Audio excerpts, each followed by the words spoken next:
Hello everyone, Martin here with Thursday's best news stories just for you. You're watching Newsround live on CBBC on the way. We took a look at these record-breaking seal pups. And we catch up with Joel ahead of the Masked Singer's big final.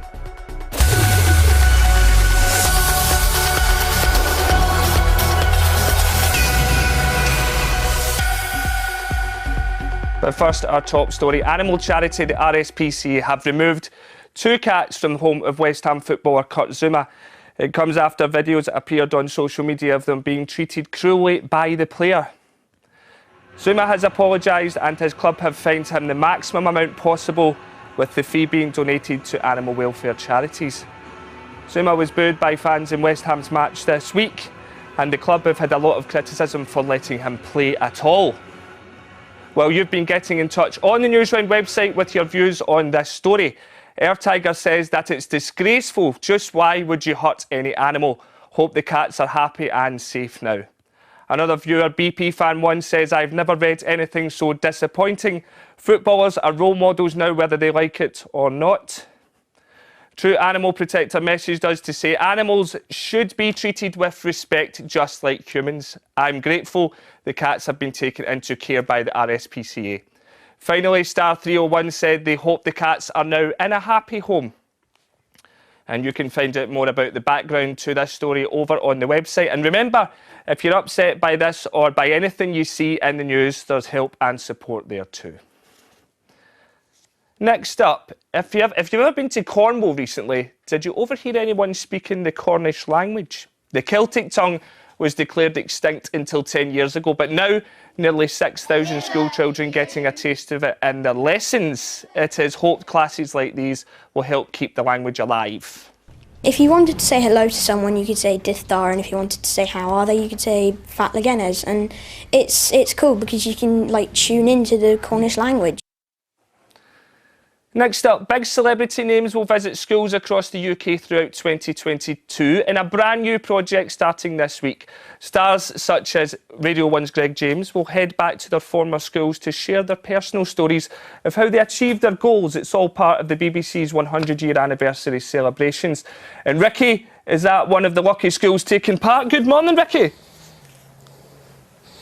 Yeah, good morning. A really lucky school here in South London today. We're here to celebrate the BBC's 100 year. It's at Share Your Story. That's a big campaign that they're launching to get kids talking about their stories and get celebrities involved in going to schools all over the UK to talk to kids and hopefully to try and inspire them. Now, one of the best celebrities on that list is here at this school this morning. Oti Mabuse, thank you so much for being at this school. How are you feeling this morning? All right? Really good, yeah, I'm feeling fresh. What's it like being back at school?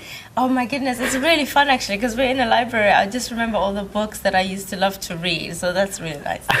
Now, why did you want to take part in this campaign to share your story with kids? Well, the campaign is about encouraging kids to follow their dreams through the power of storytelling, and I think that's a really powerful thing, and then we should all learn to share our stories because we can learn something from each other. And you've got 3 faces staring at you this morning. You've got lots of assemblies to do today. How are you feeling about that? Very, very nervous. Very nervous. What's it like having Oti in your school today? It's really fun. She seems very nice. She's an amazing dancer. So I'm really looking forward to getting to know her a lot better. Brilliant. And can you just tell us, what does the BBC mean to you and how excited are you to have Oti here today? I'm really excited. I think that the BBC inspires so many new generations and old generations, and I just think it's a great thing in general. And I wanted to ask you, is there one other celebrity, apart from Oti, of course, that you would want to come to your school? If you had a choice, who would that person be? Probably have to be David Attenborough. He's just inspiration to here. Do you think we can sort that out? OK, Oti, you're on every single TV show at the moment, Dancing on Ice, The Masked Singer, and of course Strictly Come Dancing.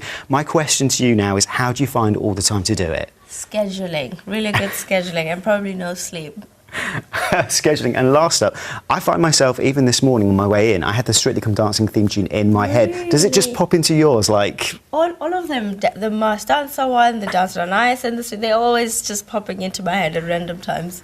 Well, listen, what you're doing is fantastic. I'm sure the kids here are going to get so much from this. Thank you for being here this morning, and thank you for talking to Newsround. Back to you, Martin, in the studio. Thank you very much, Ricky. And thank you to Oti. Sorry about all the glitches there. That's live telly after all. Now, from one big star to some others, because the winner of The Masked Singer is all set to be revealed. Mushroom, Panda and Robo Bunny are getting ready to battle it out in this weekend's final. So Shaniqua caught up with the show's host, Joel, and put him in the spotlight. Welcome everybody to The Masked Singer. I'm Joel Dobbett, but you can call me the container ship because we've got loads going on tonight. Can you tell Newsround a secret that no one else knows? Me and Jonathan Ross, we discuss who we think is in the costumes when we are stood next to each other at the urinal. It's exclusive. You might call that an exclusive because it's in the toilet. It's in the toilet.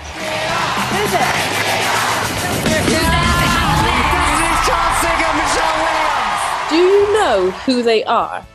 No, I have absolutely no idea, and so I don't get told anything, which is quite fun because I'm also playing the game along with everybody else. And I think also, if I knew who it was, I think I would probably act differently. Have you got a favourite contestant that's ever been on the show?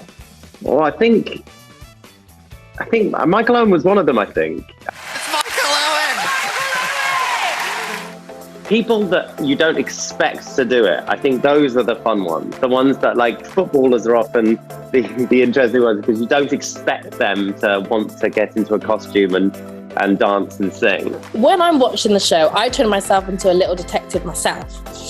I've noticed on the panel where the judges sit, there's like a booklet, right? Or some sort of notes. What is that? They all get given at the start of each series, they all get like a little book, you know, like at the start of each term at school. Davina makes so many notes. You look at her book and there's just writing, loads of names, circles, arrows. Jonathan Ross's book is all drawings. There'll be one name and then there'll be a drawing of Spider-Man. Finally, you fancy seeing some baby seals? Go on then, it's Thursday after all, innit? The North Sea island of Helgoland in Germany has become kind of like a record-breaking seal pup hospital, so it has. Since the start of the year, a whopping 700 pups have been born there, to the amazement of tourists. In a few weeks' time, these wee belters will be able to follow their parents into the water and take their first swim. They will then return to the island in spring. What a brilliant way to end the show. Who doesn't love a seal pup? That's all from me. We'll be back right here at around 7:40 tomorrow. Remember, you can always head to Newsround online for the rest of the day's top stories. Cheerio.